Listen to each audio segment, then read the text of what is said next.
Ding! Soul compatible detected. The undead evolution system is now activated. Commencing reincarnation process. A cold mechanical voice suddenly pierced through the chaos, and Su Nuo abruptly opened his eyes. Of course, if those two flickering ghostly blue flames could even be considered eyes. He confusedly looked around, discovering himself lying inside an ancient bronze coffin. The walls of the coffin were inscribed with obscure runes that emitted a faint, blood-red glow. A coffin? Su Nuo's mind was instantly overwhelmed by a tidal wave of shock. No way? Who threw me into a coffin? I'm still alive. Let me out. Just as Su Nuo was about to pound on the coffin to call for help, he suddenly realized something horrifying. His hand had no flesh, only bones remaining. No, upon further self-examination, it wasn't just the hand. His entire body had been reduced to nothing but bones. What?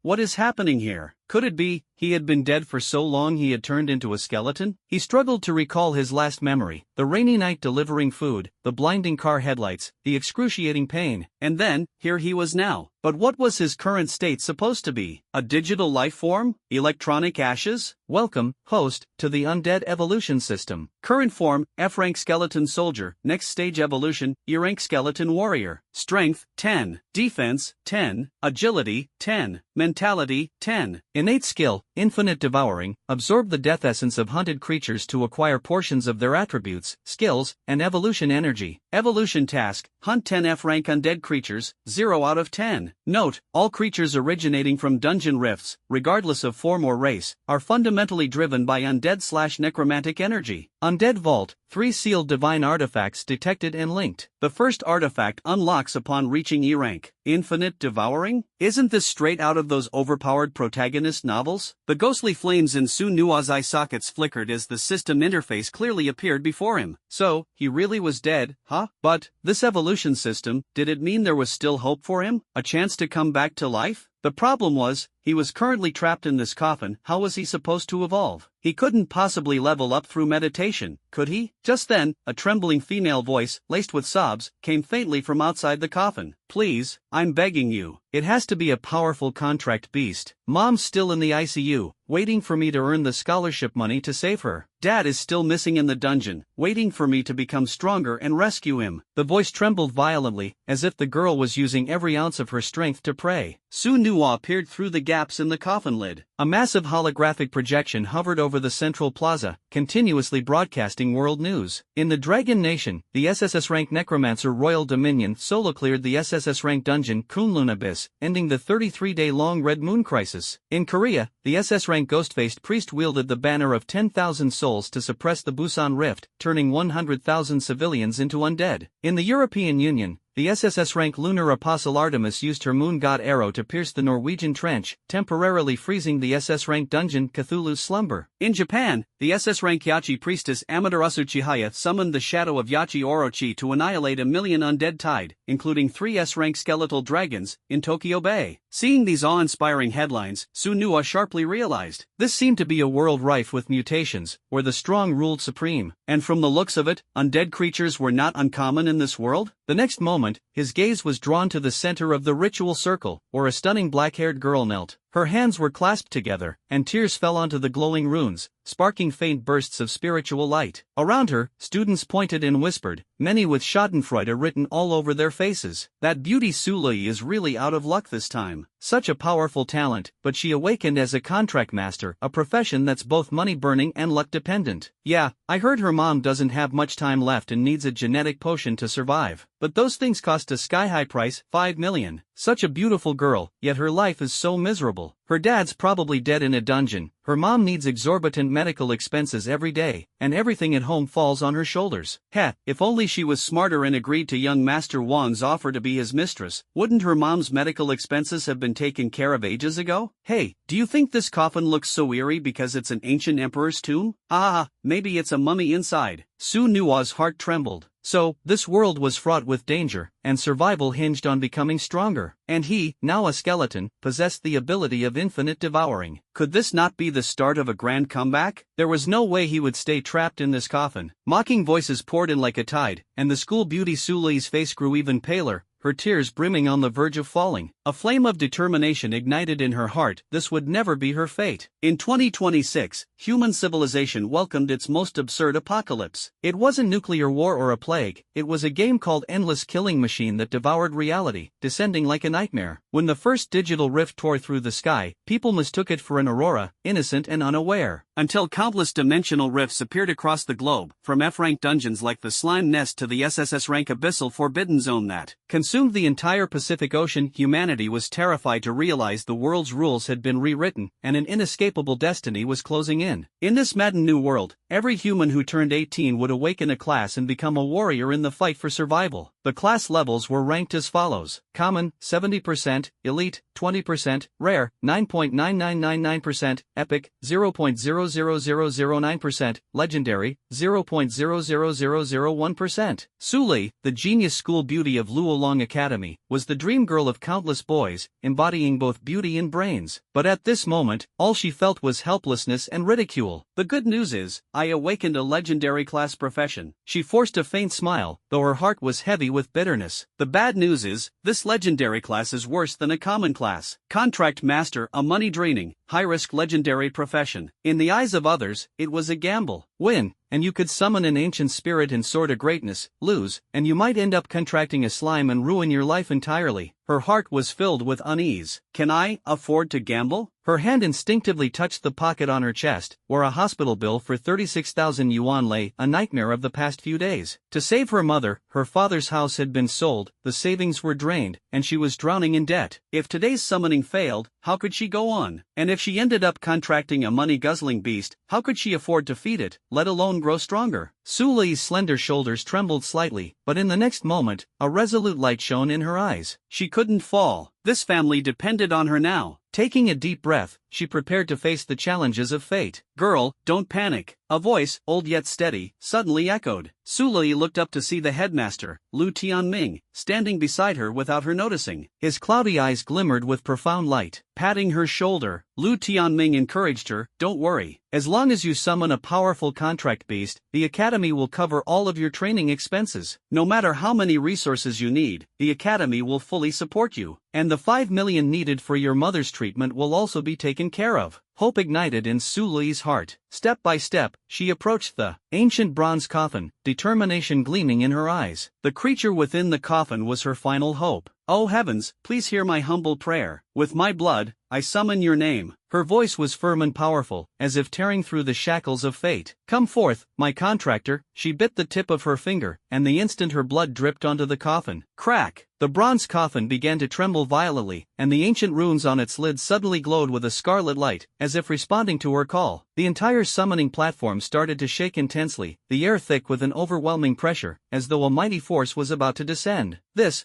is, Lu Tianming's pupils contracted sharply, a sense of foreboding rising in his heart, but he couldn't turn away. Suli's destiny was about to be rewritten at this very moment. Boom! The coffin lid exploded, and black mist surged like a tide, instantly enveloping the entire plaza. The chilling aura sent shivers through everyone, and a few timid girls screamed and retreated, making the scene tense and chaotic. Clink, clink, the sound of chains colliding echoed. Everyone's gaze was fixed tightly on the coffin, anticipating the astonishing sight about to unfold. At that moment, a skeleton draped in blood-red chains slowly rose from the coffin. The thick black mist seemed to cloak it in a shroud of mystery, and the entire plaza's atmosphere grew taut, suffocating. Yet, just as everyone held their breath in suspense, the scene fell into an abrupt and eerie silence, as if time itself had frozen. 3 seconds later, mocking laughter erupted like a volcanic explosion. That's it? Isn't this just the lowest level F-class skeleton from a newbie dungeon? What a genius school beauty, and she summons this pile of broken bones. Even my dog could chew it to pieces. This skeleton? It's not even as good as the braised bones in the cafeteria. At least those have some zombie meat to gnaw on. It's worse than that slime someone summoned in the next class. At least the slime is squishy. Remember the guy last year who summoned a goblin? He's still in the mental hospital, dancing driving tests to music. Hilarious. Suli's done for. A summoner only gets one chance to form a contract in their lifetime, and a summoner's life is bound to their contract beasts. They flourish together, or they fall together. The uniformed boys and girls pointed and sneered mercilessly, hurling insults like trash, garbage summon, and broken skeleton, as if they were watching a dull comedy. At this moment, Su Nua hadn't quite processed what was happening when he suddenly felt something cold poke at his pelvic area. Looking down, he saw a bespectacled boy prodding him with a stick, a sleazy grin on his face, clearly up to no good. TSK, this skeleton creature is something else. The bespectacled boy adjusted his glasses. The length is impressive, at least 30 cm. Damn it, what the hell are you touching? Sunua kicked the boy flying, his soul flames instantly flaring crimson like blazing fire. Rage surged through him, an unbearable fury. It was then that Sunua suddenly recalled a certain universal truth. Brother, remember this, someone who lends you a hand is a brother, but someone who touches you a few times, definitely a man. This cheeky line he'd once read online now felt darkly humorous in his skeletal state. So, some truths really do transcend worlds and species. Sunua was so mortified that his metaphorical toes could have curled a 3-bedroom apartment into existence. He instinctively reached up to touch his face. Alright, no face, just a smooth skull. The chill from his bony fingertips shot straight to his metaphorical brain. What the hell? He glanced at the crowd snapping photos of him, then looked down at his bony, skeletal frame, and suddenly realized an issue so severe it defied description. Wait a minute, guys, where are my clothes? I don't even have a loincloth? Sunua instinctively wanted to find something to cover himself, but looking around, he didn't even have a leaf to hide his shame. Alright, turns out dying doesn't exempt you from the embarrassment of social death. Even though he was now just a skeleton, being stared at like a zoo animal left him with an indescribable sense of humiliation. Especially over there where a beautiful girl, crying her eyes out like a rain-soaked pear blossom, was staring at him with utter despair. Damn it! Social death on the spot. Time to bail. He flipped back into the coffin with a fish-like leap, swiftly lying down. Grasping the blown-off lid with his bony hand, he carefully pulled it back over himself. Bang! The sound of the coffin lid slamming shut echoed loudly across the silent plaza, as if proclaiming his resignation and shame. The entire place fell into stunned silence. Everyone gawked at the coffin that had just covered itself up. It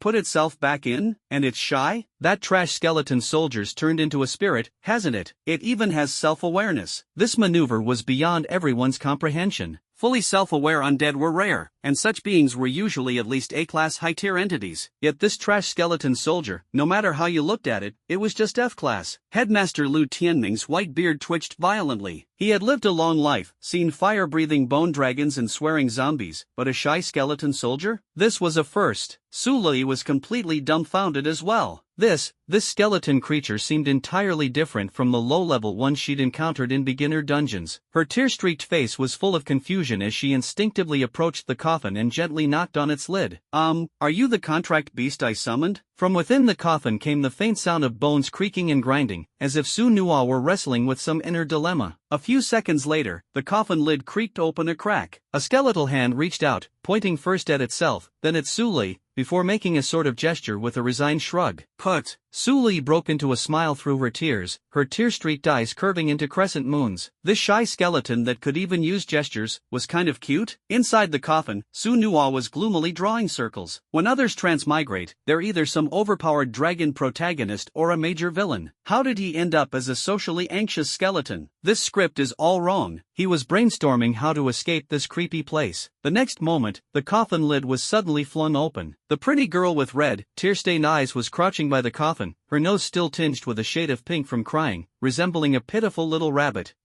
Even though you're just a tiny skeleton, she sniffled, her voice still carrying a sobbing tone. I'll be a good contract master, I promise. We'll get stronger, together, we'll work hard, and improve, together. By the end of her sentence, her voice became softer and softer, as if even she didn't quite believe her own words. The ghostly flame in Sunua's eye sockets flickered. This girl's voice was so soft, and she was so beautiful. Most importantly, she genuinely seemed heartbroken. And from the mocking words of those around her, Sunua could sense that her life must have been tragic: an ailing mother, a missing father, ridicule from others. She was like a delicate flower swaying in a storm, lonely and helpless, stirring a deep sense of pity in him. Creak, creak. Sunua extended his bony hand and gently patted Sulei on the head. This could be considered a small consolation at least. This action caused another uproar among the crowd. Holy crap, a skeleton head pat? What kind of bizarre fantasy plot is this? I'm jealous. Why does my summon ghoul only fart? This is too unfair. So skeletons are dishing out PDA now? Sulei froze in place. The cold skeletal hand pressing lightly on her head somehow gave her an unexpected warmth. It was like a small sun suddenly appearing in the midst of a storm. It wasn't big, but it was enough to illuminate the darkness ahead. Thank you, she whispered, her tears threatening to spill over again. Su Nuwa panicked. He was most afraid of girls crying. He flailed his bony fingers wildly, gesturing, don't cry, don't cry. I might be weak now, but I have a system. Once I evolve into a skeleton king, I'll make sure we live the high life. Unfortunately, Su Li didn't understand his skeleton sign language at all. Instead, she chuckled, are you doing a robot dance? Su Nuwa. For the first time in his skeletal life, he deeply understood the meaning of casting pearls before swine. Comforting girls was just too hard. Meanwhile, the wrinkles on Dean Lu Tianming's face twisted into a mess, resembling ugly earthworms. He stared intently at the shy skeleton, his cloudy eyes brimming with undisguised disappointment and anger. Su Li was supposed to be the most talented student in the school. He had hoped that she would awaken a powerful combat-oriented class and bring glory to the school. She might even reach an A rank and become the pride of Luolong City. But instead, Su Li awakened as a contract master. And that would have been fine. If she had summoned a formidable contract beast, it might have been a blessing in disguise, a huge win. But no, Su Li had to summon this useless little skeleton. Lu Tianming suddenly found it laughable. He had lived most of his life, and yet he placed his bets on such a girl. What a disgrace to his twilight years. Su Li, the school committee's scholarship isn't meant to feed skeletons. Lu Tianming's initial gentleness was nowhere to be seen. His face darkened like a storm cloud, and he coldly said, you'll sign a repayment agreement with the school. After graduation, you'll repay the scholarship in monthly installments, and you'll also compensate for the school's losses. The girl's tears silently fell, dripping onto Su Nua's skeletal frame with a soft sizzle. It sounded like the extinguishing of hope by harsh reality, like the sound of her shattered dreams mocking her. Su Nua looked at the tearful girl, and the ghostly flame in his sockets flickered faintly. This girl, she was just smiling at me, trying to hold it together, and now, she didn't even dare to cry out loud. Su Nua's skeletal fingers suddenly clenched into a fist, emitting a sharp, grating crack